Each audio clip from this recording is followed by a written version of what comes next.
All right, man. Welcome to the show. Thanks, Brian. Always good to have you, man. And I've been looking forward to this conversation. You know, we do a lot of talking online and we do a lot of chatting back and forth about business and podcasts, but not a lot of people get to hear your story. And, you know, it's been a pleasure, you know, getting to know that story firsthand. You know, I remember the first time that I heard the story, I was like, man, this dude has an unbelievable story of ups and downs and adversity faced. And I think that, you know, in a world today where so many people only see the finished product, that conversations like this one that will take us back through kind of the whole journey of how you've gotten to where you are is really what people need to hear. And I know that we both agree on that topic when it comes to, you know, people thinking they look at the final product and think, man, it must be nice or it must have been easy. And so what I look forward to today, man, is digging into, you know, some of those things along the way that weren't so easy, the journey of building multiple companies into incredibly successful exits, and just the whole backstory behind that. So let's jump right in, man. I know we don't want to reveal your age here, I don't think, but you were born in Atlanta, Georgia, I believe, right? Back in sometime in the 70s, we'll just say. Born in Alabama in the 70s. In Alabama. Moved to Georgia 7 years later. Gotcha. So walk us through, you know, early life. Like, what's it like as a kid in your family? What's all the things that are going on for you? What's it look like growing up as little Brett? My dad was a car dealer, worked insane hours, wasn't around much. My mother was a stay-at-home mom, so great mother. My dad obviously provided for the family incredibly well.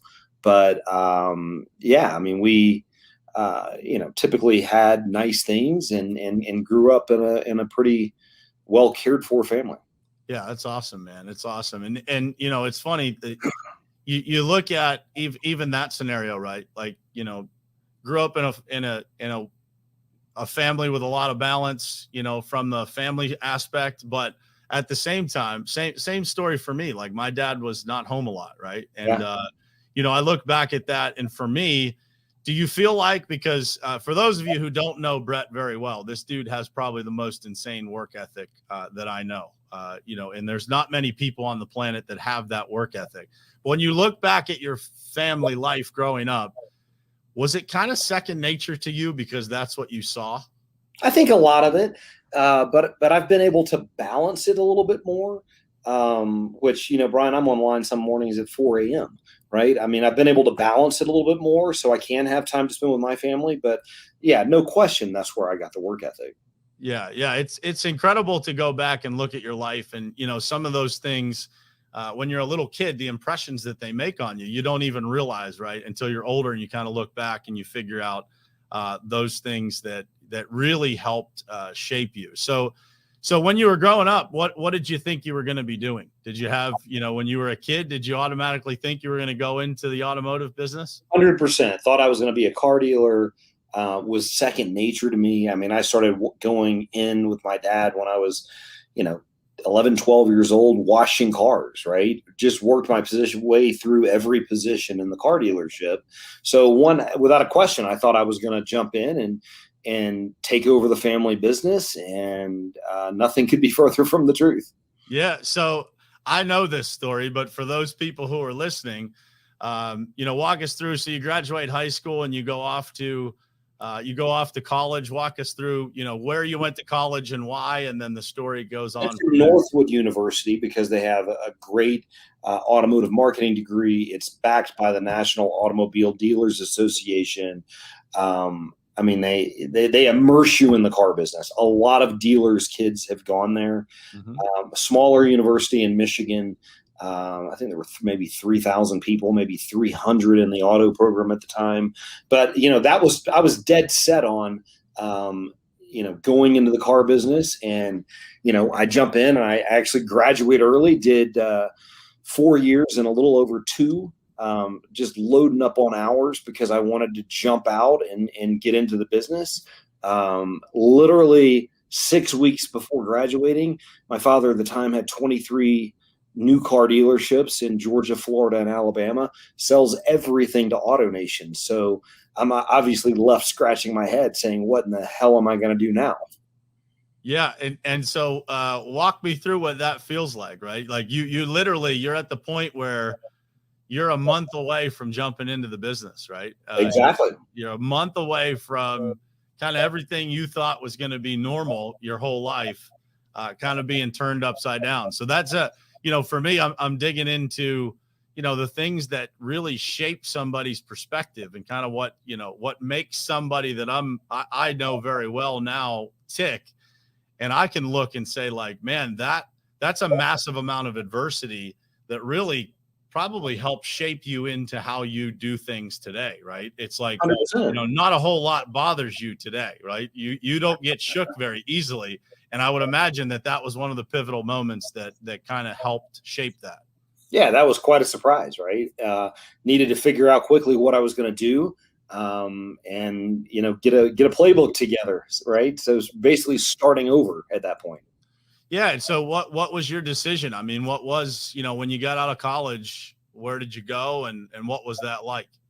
So I stayed on with AutoNations. I went to work for AutoNations, probably in a lower capacity than I would have had I jumped in my father's stores. Learned a lot about setting up a BDC. Learned a lot about the internet and ultimately what was lacking. Went to a Nissan dealership that was one of the largest in the country. Worked my way up to used car manager while overseeing the internet department, or with that day and age, lack thereof, and helped grow the store.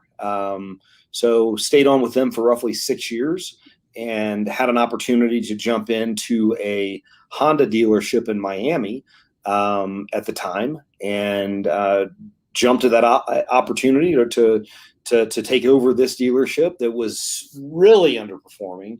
At the time, there were probably 800 Honda dealerships in the country. This was in Miami. South Florida, they were like number 780. So, I mean, it was a tough, it was obviously needed a lot of work, and jumped in so I could, take over that store and set all the policies like I wanted, build the internet department like I wanted. And, that was the move that I took. Do you feel like those 6 years at AutoNation, working in a lower capacity than maybe you would have, do you feel like that was a massive period of growth for you, like learning things that you would have never known? Of course it was. Absolutely. Because, when you're the dealer's kid, everybody's always like the yes man. When you're not the dealer's kid and you're literally working for another company, it's a totally different scenario. So it was quite a learning curve. And, actually I skipped a spot. I worked for them probably for 4 years, and then started my own wholesale car company at the time. So I forgot about that little time in between of 2 years, and jumped heavy into buying and selling used cars. As I said, I was the used car manager for this Nissan store, and started my own car company, wholesale car company. Ran that for 2 years, and then that led to the Beach Honda days. And that was like late 90s, right? When you were. It was. Yep. And so then we get to the late 90s, and you're wholesaling cars, and an event like 9/11 happens, and how does that pivot things in your life? Oh, it was hugely transformational, right? I had more inventory than I did dollars in the bank. I was floating a lot of these cars. I had worked up, and I was in my 20s at the time, had worked up, Brian, to being the second largest wholesale dealer in the nation, next to CarMax. They obviously ran a lot of used cars. So I was selling hundreds of cars a week throughout the country. And 9/11 hit, and I was in Orlando, Florida, and had roughly 190 cars sitting at the Orlando auto auction. And it caught up to me. I mean, not a single car sold, because the plane hit the building, and, I had to face reality. I went and, chatted with the guys at Manheim, made it right, got more time, and came out of the situation whole. But it was quite an eye opener for sure. Damaged but whole. Damaged but whole. That's right. Yeah. And I think, that's one of the stories, man, that sticks out to me that you've told. And it's, people see, success by anyone's definition that you've created in your life today. And most people think that it's just a smooth ride.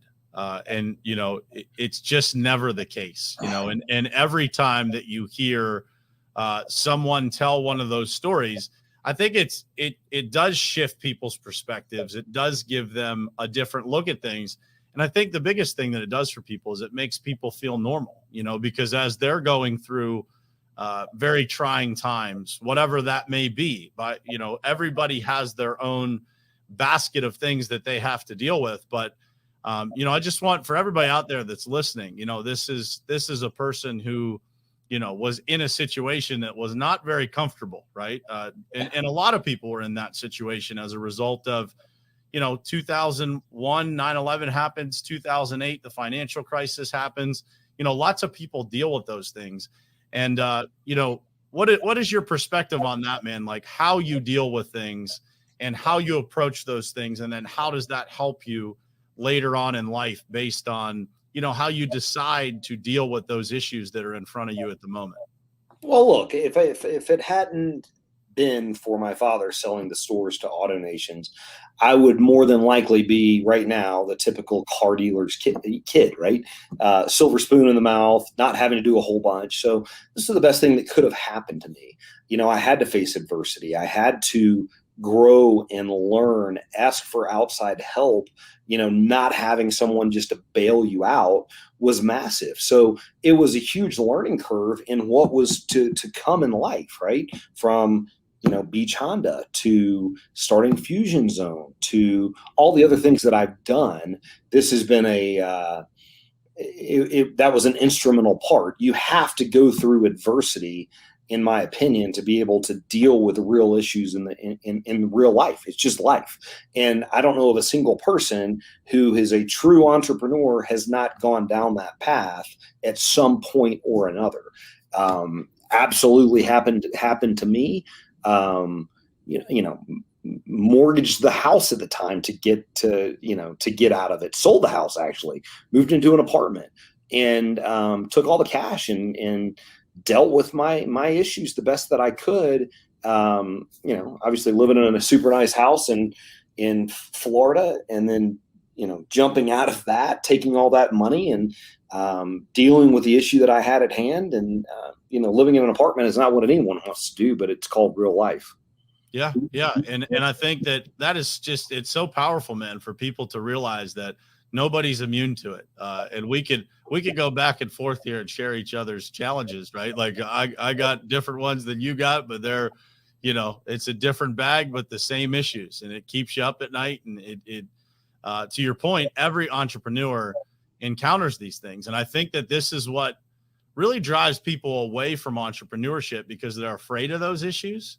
And, one of the things that I just want to remind people that are listening that have aspirations to build something or have a dream that they want to make a reality is that issues are part of the territory. Challenges are part of the territory. If you don't face them, it's just a matter of time until you do. And then it's a decision on how you deal with those that are really define your future. So, and you mentioned this earlier, but when it comes to, when you got into Beach Honda, and that being, by all definitions, in the bottom of the barrel of Honda dealerships across the country, and then 3 years later becoming a top 25 Honda dealer in the country, and ultimately doing that by working on digital, correctly? 100% digital. Stopped all conventional spend with advertising. I could be sitting in the dealership Googling, Honda Accord North Miami Beach, and I was non-existent. At the time, it was literally like CDK Cobalt was the website provider, or either dealer.com. At the time, it was like Auto for Dummies, right? Drag and drop a picture of a car, make your specials page. Well, there was no SEO value. So I knew other companies were excelling. Said, hey, you know what? I'm going to build my own infrastructure at this dealership, and did just that, right? Stopped spending money on TV, radio, newspaper at the time, and just had success with digital. Which is huge for those that don't know the auto business very well. What does the average dealer spend on commercials, newspaper, all that stuff? $100,000 a month. $100,000 a month. So for those of you listening, you go from spending $100,000 a month to get attention in a market, to get people to know you, to spending zero on traditional advertising and going all in on digital. And I point that out because I believe that in every entrepreneur's journey, there are things that happen that are pivot points. And when I hear your story, that is really the one, right? It's like you decided to go and fix this issue in this store from a digital perspective. You were going to do it by leveraging digital. 100%. And it really hadn't been done at the time. I mean, we're in the 90s here. So absolutely look at what the result of that was. And I say that, man, because so many things in my life that have gone really well were as the result of something else that I did that I ended up in a situation that wasn't necessarily intentional, right? So like Fusion Zone, I assume, was not. Fusion Zone is an automotive digital marketing company that after Beach Honda, Brett created, right? I assume that wasn't the plan from the beginning. I actually hired a company named Fusion Zone to build this infrastructure. They had built the infrastructure for John Deere and Caterpillar. So both well-known brands. Having done business with them, they understood Vindicoating. They understood some basics. So hired them to build this out. When I had gotten it built, went to the guy who was the owner of Fusion Zone and said, look, I want to buy this from you. I bought it and then said, you know what? I now own the IP for everything that's been created for Beach Honda. And as you said, Brian, I mean, took it from basically the bottom 99% of Honda dealers to the top 25 in 3 years. Literally got calls from every Honda dealer in the country saying, what in the world are you guys doing? Clearly, we're not going to let them in on what we've got going on. We're dominating. And, after a while, I met Karen, my wife, in the dealership. She was the finance director. And, we started dating, ended up getting married, having kids, etc. But at the end of the day, Karen actually came to me and said, hey, maybe this thing is marketable.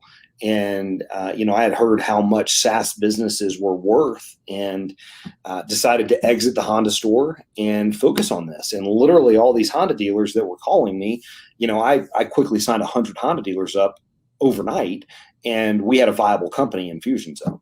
And, it transformed digital marketing in auto at the time because, no one was doing it right. There were not all these players out there like there are today.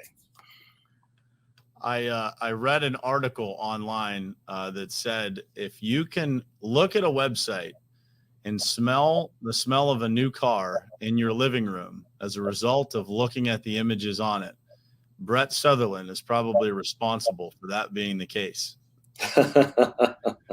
Not sure about all that, but yeah, no, we had a really, really good run at Fusion Zone, built this digital marketing company up very quickly. And it was, most importantly, a lot of fun. Brian, kind of like you said today on Morning Perspective, the way to have success in business is to solve a problem. There was a massive problem in auto. Same that now is with lead revenue. There's a massive hole in contractors. And all we're doing is solving a problem with something that I'm incredibly passionate about. And I know you're passionate about as well. I mean, that's the key to growth in business, is solving a problem, not worrying about how much money you're making, not worrying about all the trivial things, but doing what you enjoy and helping people win. Yeah. And it's, from a firsthand perspective, just to give you guys a little backstory, the way that Brett and I met was, I became a customer. Brett and I were speaking at the same event. We got to know each other. and I became a customer of Lead Revenue. And I mentioned this on the podcast this morning about, your job as a business owner, as a salesperson, as a person that's interacting with customers, is to transfer your excitement and passion for what you do to somebody else. And the first time I ever talked to you, man, it was like I just knew that it was the right place for me to be doing business, that you are incredibly passionate and knowledgeable about everything regarding digital. And that comes from, to me, I think you get passionate about building something from the ground up, right? Like when you took Fusion Zone and you took it from, basically being a website in an automotive dealership to now serving thousands of dealerships across the country through the same strategy. There's something unique about that makes the level of passion that you can have about something, it takes it to another level, right? And so what was it like, the period of time that you had Fusion Zone, before you sold it to private equity? What was that period of time like, from the very beginning to, making this massive organization reality? Walk me through what that was like, not just from a tactical standpoint, but from an emotional standpoint. Like, you got something good, right? What does it feel like as that's starting to become a reality? I honestly had no idea that I had what I had on my hands. I really didn't, until out of the blue, I was approached by someone that wanted to buy it. And, because literally we were client centric. We had 150 people at the time we sold, and they were all client services, performance managers, programmers, SEO experts, graphic designers. And then when I did get this offer to sell, I called someone that was in the auto industry that was a good friend, and he said, absolutely not. You need to reach out to this investment banker. I reached out to this investment banker. He flew in from New York and sat down, and he was like, where's your sales department? I was like, right here. I didn't have a sales department. That was it. Just me. And he's like, how in the world have you signed up 1,000+ dealers yourself? And I'm like, well, I just absolutely love and am passionate about what I do and showing people there's a better way. So that was one hurdle we had to get overcome. They're like, well, makes this thing almost not sellable. They're going to say, hey, well, the owner is the salesperson. They've signed $30 million on his own. I mean, that's kind of crazy, but it was the fact. And, Brian, when we first started Lead Revenue, when I started Lead Revenue, still to this day, I'm doing 90% of the demos. I mean, you've had some people reach out to me and say, why is Brett on the demo? Right? Because I love what I do. And that's a key to making it in business is loving what you do. If you don't, you're in the wrong business. Get out. Yeah. I want you to tell the story about relocating to Massachusetts. Oh, yeah. No, I was starting Fusion Zone and had an opportunity to sign a group of 20+ dealerships up. At the time, I believe our price point was around, I only had 30 stores. We were around $3,000 a month. And he's like, I will do this deal. I'll pay you guys, $90,000 a month, but you have to relocate from California to Springfield, Massachusetts. And I'm thinking to myself, this would be a great start. So flew back down to California, my wife obviously there, and said, you know what, I'm going to be in Massachusetts for a year between Massachusetts and Rhode Island. And absolutely did it because, it's sacrifice, but at the same time, it helped get me on the map by doing business with one of the top 10 auto dealer groups at the time in the country. So, I mean, there are sacrifices in business. You have to, roll with the punches. And, that was just one of the sacrifices that we had to make at the time. My wife was, went to college in San Diego, and then, to up and move to Springfield, Massachusetts, when you're in, the greater Los Angeles area, it seemed like a little bit of an eye opener and adjustment. But you know what? We both rolled with the punches and did it. And you had a small child at the time too, right? Yeah, I think he was about 1 or 2. Yes. Yeah. Yeah. So, for those people who are listening, and, I think as entrepreneurs, you get asked these questions all the time. Like, And one of the things that I say regularly is sacrifice is what creates opportunity in life. You know, if you want to create opportunities, if you want something bigger than what you have to be willing to sacrifice. Sometimes that sacrifice is sleep. Sometimes that sacrifice is doing things you don't really like to do. And sometimes it's living away from your family for a year. But as long as that family dynamic is in alignment with what the end goal is, that stuff works. 100%. It creates that opportunity. And when you're there, I can only imagine that your mentality is like, dude, I'm going to make this work. Like, I'm not here to just hang out and get this guy's $90,000 a month. Like, I'm here to put these guys on the map and make damn sure that not only is their digital performing, but their stores are performing at the very highest level possible in any way that I have to go about it. 100%. Yeah. And so, just extremely valuable lessons being shared here, guys. So, hopefully you guys are taking notes. This is what it takes to make it. And so Fusion Zone obviously continues to build, and, you now realize what it's worth, right? You realize that. Yeah. After 2017, we exited majority control, and that was a massive payday beyond my, what I thought would ever happen. So yeah, made a lot of money on that transaction, and learned a ton, working with private equity. I realized a few things, the infrastructure needed to support a business the size of Fusion Zone. Learned a lot from a tax perspective, an accounting perspective. Learned that, California is probably not the best place to run a business. It relocated to Florida. But, when I decided, I'm not obviously going to Florida. I'm in California. We've got everything set up there.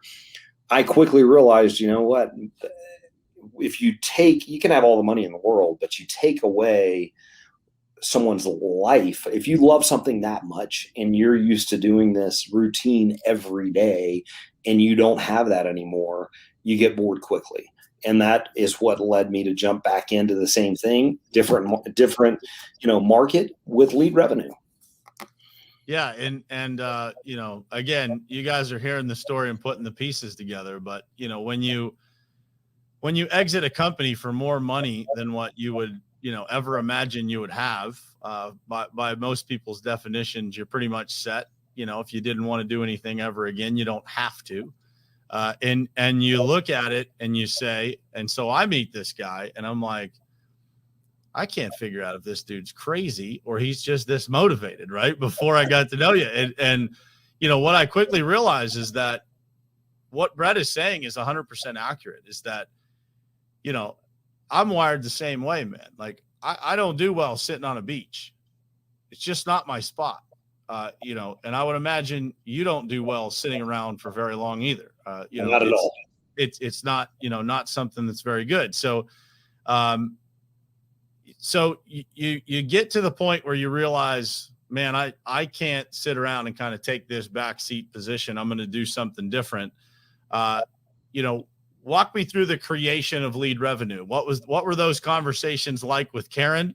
Was she on board, or was she like, we're going to do this again? What was that dynamic like? It took some arm twisting, but we're a package deal, and Karen's always been the operations person, always been the accounting person. I mean, you've worked with her, Brian, from a CFO perspective and a COO perspective. She's dialed in. Like me, I'm 100% salesperson. I mean, that's what I do, right? Karen is filling in the blanks with, we need employees here, here, here, here, and here. When I realized that, we're going to jump back in and we're going to do something, we had something working in our favor, and that was Fusion Zone had a couple hundred employees in Los Angeles. They relocated to Lakeland, Florida, where we started the company. And obviously the majority of the people didn't relocate. So I had a Rolodex of people that I could call saying, hey, you ready to go again? Are you ready to go again? And we had a team assembled very, very quickly that we had worked with for a number of years. So it was like hitting the ground running.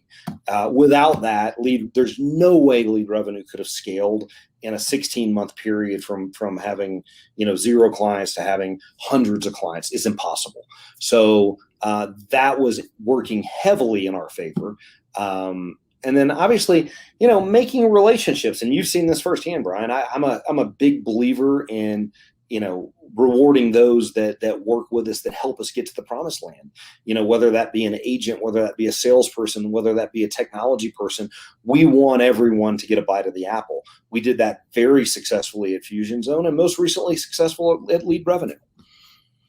Yeah. And I can speak from firsthand experience on a couple of things there. Number one, Karen is the most dialed in person I've worked with. And I say that, confidently and with great joy, to be able to work with someone that she's virtually bulletproof. I mean, she doesn't miss anything. And it's another thing I just want to point out is that combination, when you have a complementary combination, for most people, they look at, a husband and wife in business together, and they have a very different picture than what it really is for you guys. And, you guys are the definition of an incredible team that, not just complements each other, but really has each other's backs, and that is, I just want to say from my standpoint, man, it's a joy to work with you guys.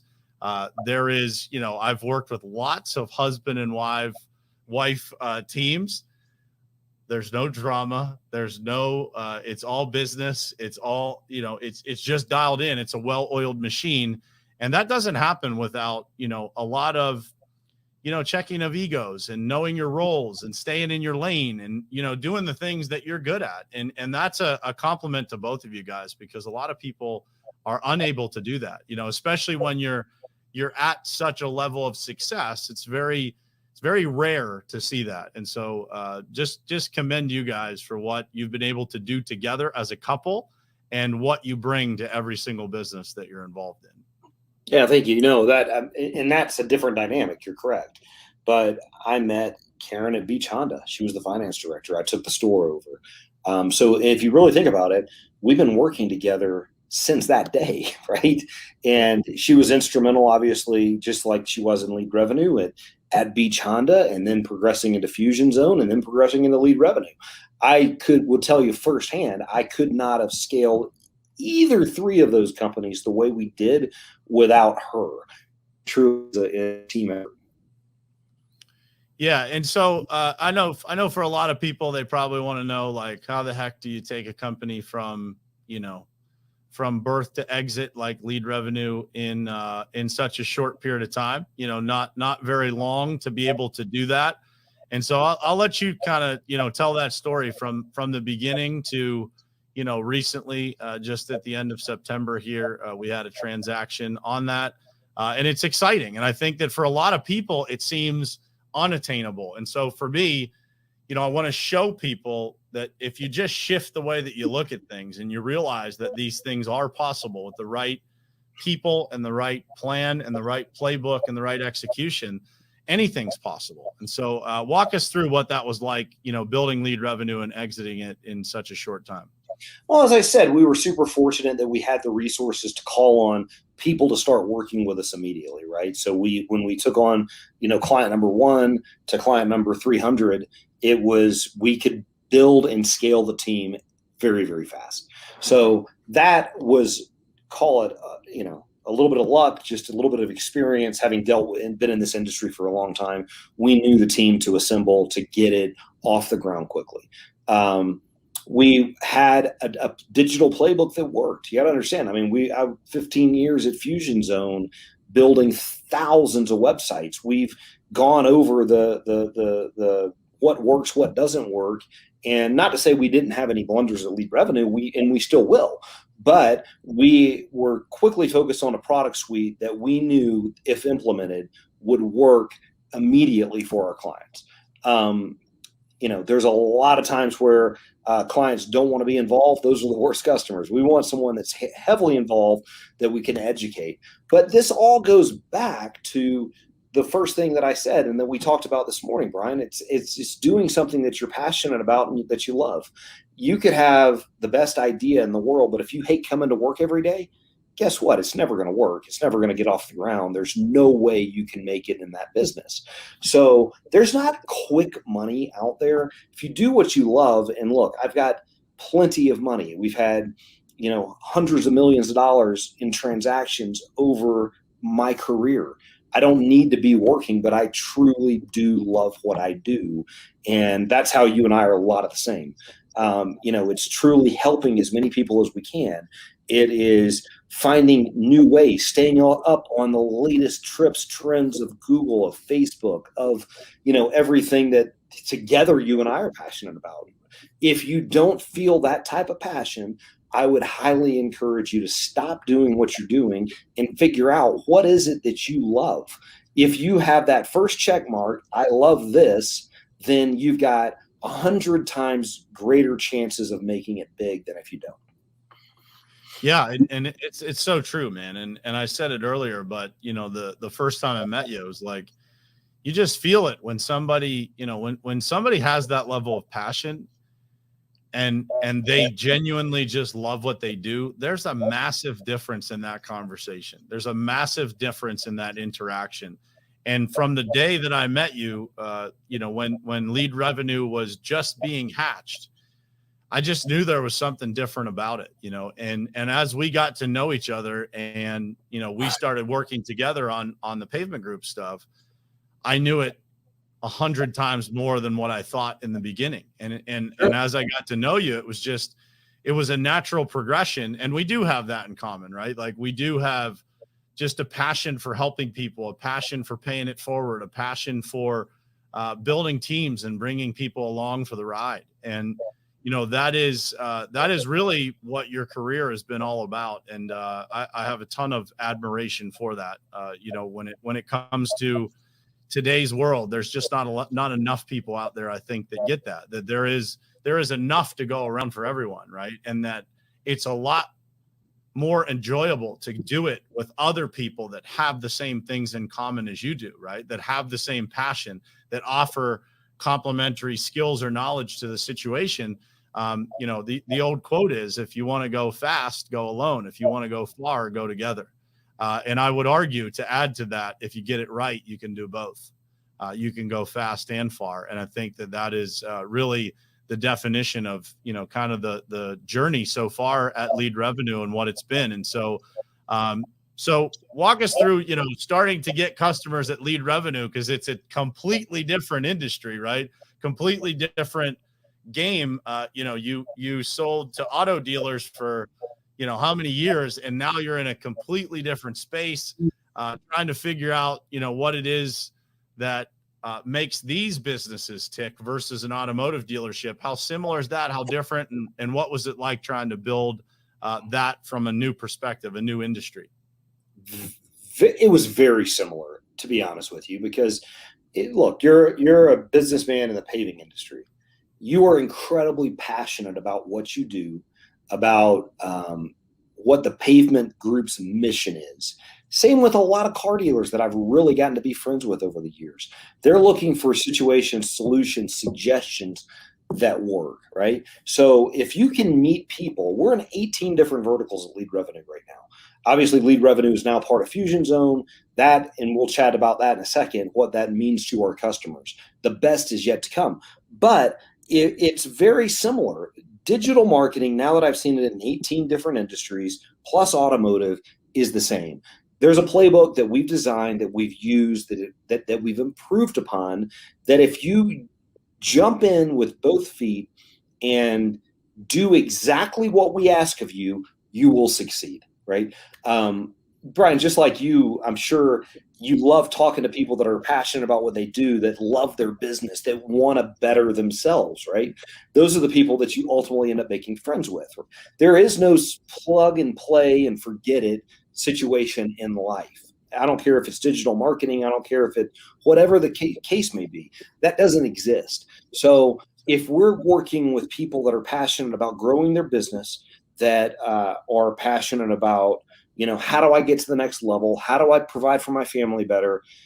I've gotten to know several people and are friends with several contractors, people in the paving industry, people in the financial services industry, people in car dealerships. I mean, they have that same drive, that same passion. You're going to get along with them. So honestly, it was not that different. It was great getting back in and showing people in an industry that I think is 10 to 15 years behind how to propel their business forward. But I mean, literally, I've made tremendous friendships, over the last 16 months while diving into lead revenue. Yeah, it's incredible, man. And it is crazy just at the foundation of business, how similar it all is, right? And there's always a passion for the mission. There's always something bigger than just the business, than just the money. For those people who win at a high level, the blueprint is virtually the same. So you touched on something there with taking the playbook, leveraging these two companies together. What do you think? You've been in both situations and now having those combined entities. What has been different about lead revenue? What's the same? And where do you feel like that power between those two companies really comes from? So the contractor industry, let's just call it the contractor industry, even though we're in other industries, is 10 to 15 years behind. The dealer world is still behind where Amazon and some other things are. But what you now see springing up in the digital world is car dealerships. You can buy that car online. People are trying to perfect digital retailing. That's going to follow suit, and Fusion Zone is on the forefront of that. That's going to follow suit in every other industry. I mean, people want to be able to go on a website and say, hey, what can I buy this product or service for? And can I complete the transaction online? That is to come in all industries. It may be 10 years from now, but the technology that we already have built and now have access to at Fusion Zone is going to benefit our lead revenue customers to the next level. It's going to be able to take customers that were 15 years behind to 10 years behind to 5 years behind to 2 years behind. So we now have that technology infrastructure, the employee infrastructure. Fusion Zone has massive amounts of programmers that are on the cutting edge. They have massive amounts of graphic designers. They have tools and software that they've built to take an industry to the next level. And that is what now separates us from everyone else in the space that is serving contractors. No one already has digital retailing built. No one already has some of the tools that we have access to now that we're going to quickly roll out to our customers, because trust me, it's a matter of time. People don't, let's take a residential paving company.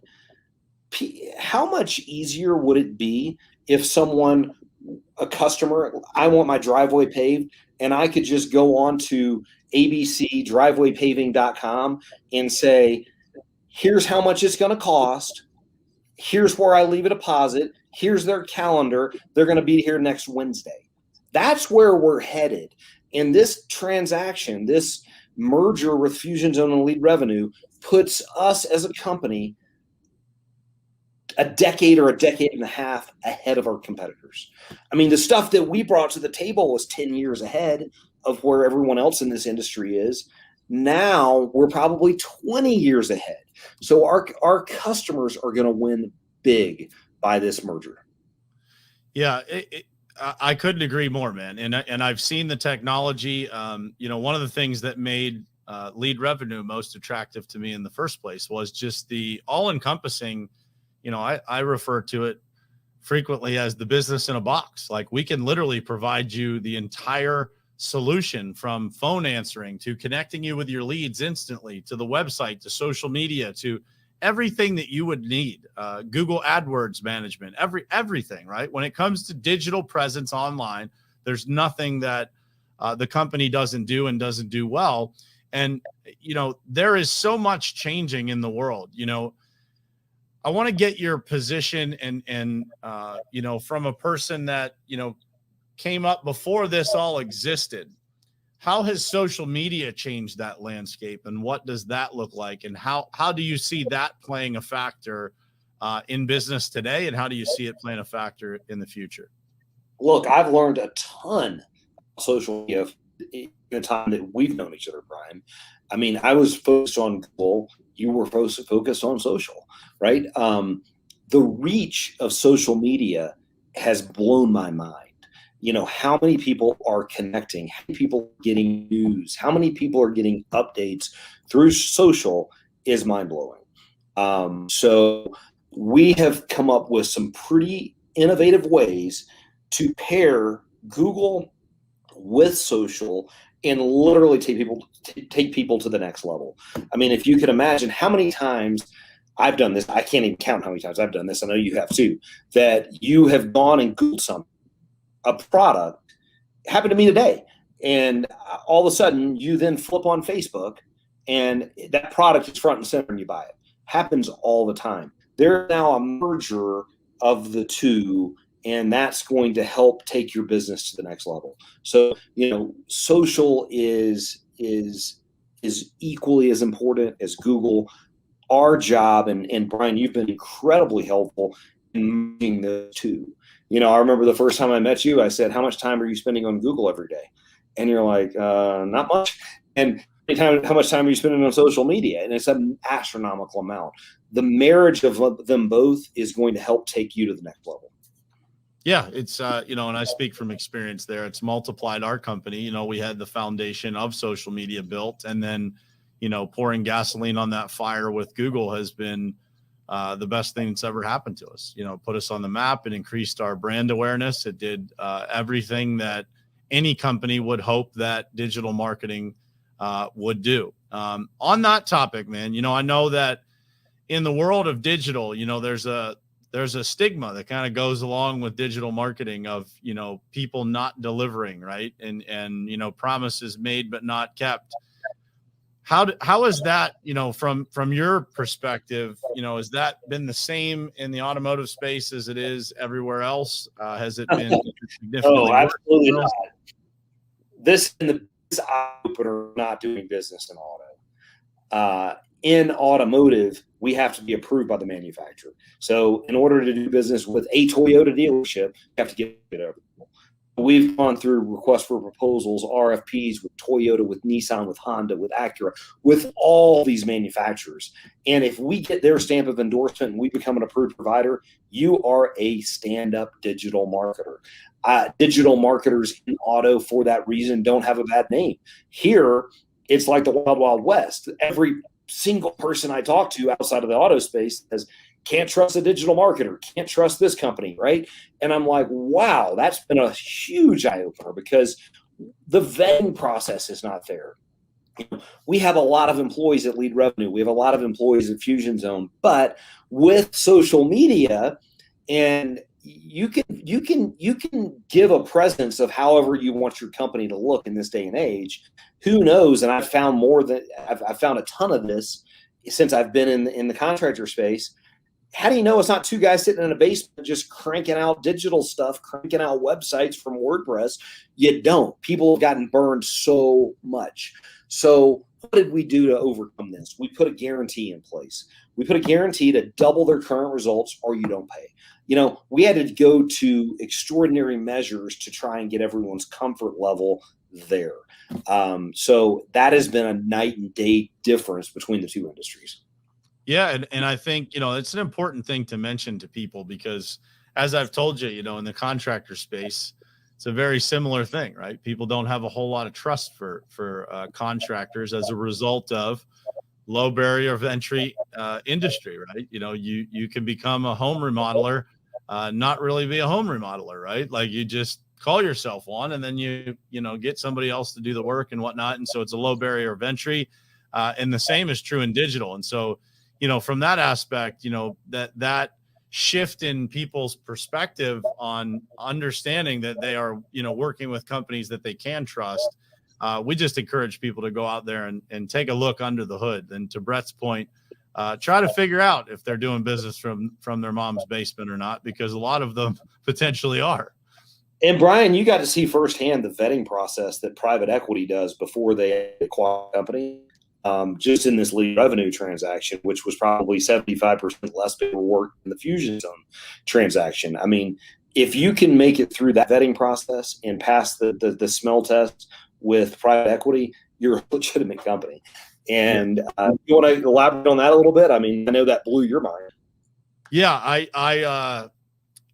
I was definitely speechless at the amount of due diligence that is done on a company to just make sure that it's dialed in. I mean, from an accounting perspective, there was a scenario where there was a small amount of money that was off, and man, that was a pretty big deal, right? Like, you got to find every penny, and you got to make sure that every single thing lines up, or it's a no-go, it's a no-fly zone. And so, as you look at companies who are acquired by private equity companies, it definitely brings some validity to that existing company, because, there is a massive vetting process that happens. And I think I said it to you a few times, good for them. They need to know what they're purchasing. That's smart investing, and it's smart business to just make sure that every single thing is in line. So a couple last questions here, man. So what advice would you give people that have, they got a dream, they got something that they want to accomplish in life, but they're afraid to jump in? They're hesitant to jump in. They've got a family, they've got kids, they've got this, and they just haven't done it. What advice would you give those people? You know what? You have to figure out on your own when that time is. I would say, first and foremost, make sure it's something you love. Make sure it's not just an idea where you think this is a get-rich-quick scheme. Those don't exist. If it's truly something you love and that you're passionate about, and you feel that you can help solve a problem, go for it. I mean, what they say, they've said this forever, but your paycheck is basically just a bribe to get you to work for someone else and make them money. If you truly are passionate about it, you can solve a problem, then I think you go for it. If it doesn't meet those criteria, it's not going to work. Yeah, I couldn't agree more, man. It's and I think too many people do make their decisions based on the projected financial outcome that they have in their mind, as opposed to, doing something that, to your point, genuinely solves somebody's problem and something that you enjoy doing. So if you go a week without making a penny, you go a month without making a penny, it still sucks a lot less than it does doing something that you hate doing, right? And at the end of the day, that is the combination that really unlocks everything in life. Is, when you wake up every day and you get to do something you enjoy, it is almost a guarantee that you will eventually make money from that, because people will feel the passion. They want to do business with you. They get excited about the opportunity, and everything lines up and creates success. Last question, man. What does 5 years from now look like? You know what? I love doing this. When I exited the first time, I tried not doing anything, and that's not for me. I mean, you and I have brainstormed offline many times about what's next, right? After the Fusion Zone lead revenue. And, I can pretty much guarantee I'll be in this space, helping it progress, helping clients get to the next level, because digital marketing is that powerful. And, I'm not the guy that wants to be on the tennis court or the golf course every day. I enjoy communication. I enjoy talking. I enjoy forming relationships. And that's what I plan on continuing on. Love it, man. Love it. Any final words or thoughts? No, I think the best is yet to come for both Fusion Zone and lead revenue. I'm thrilled that you're on the board of both companies, and can't wait to continue growing and helping people get to the next level, because I really do believe that in the short future, everything is going to be online. People don't like being hounded by a car salesperson when you fill out a lead form. Who wants that? I'm going to give a car salesperson my phone number and they're going to blow me up every day. Everything, regardless of industry, is going to take fashion. Digital retailing, we're going to be light years ahead of. There's a lot to come in the construction industry. There's a lot to come in really all industries, and I look forward to being on the forefront of that. Yeah, me too, man. I just want to say, bro, I'm grateful for our friendship. I'm grateful for our relationship. I'm grateful for everything you've taught me over the past, 2 years now that has genuinely changed my life. So from me, from my family to you and Karen and everybody else, just thank you from the bottom of my heart, man. Pleasure's been mine. It's been fun, and we got a lot of good things coming. No doubt, man. No doubt. Well, guys, I hope you took notes. I hope you got a lot out of this. Tons of nuggets dropped, man, on things that we all can learn from, lessons in life, adversity, and what it teaches us and redirects us. This is another episode of Powerful Perspectives. And until next time, guys, thanks for tuning in. I love you guys, and we'll see you soon. It is ultimately important for you to look at your goals, truly what you want to do in your life, and then look at the people who you spend the most time with in your life and figure out if that lines up.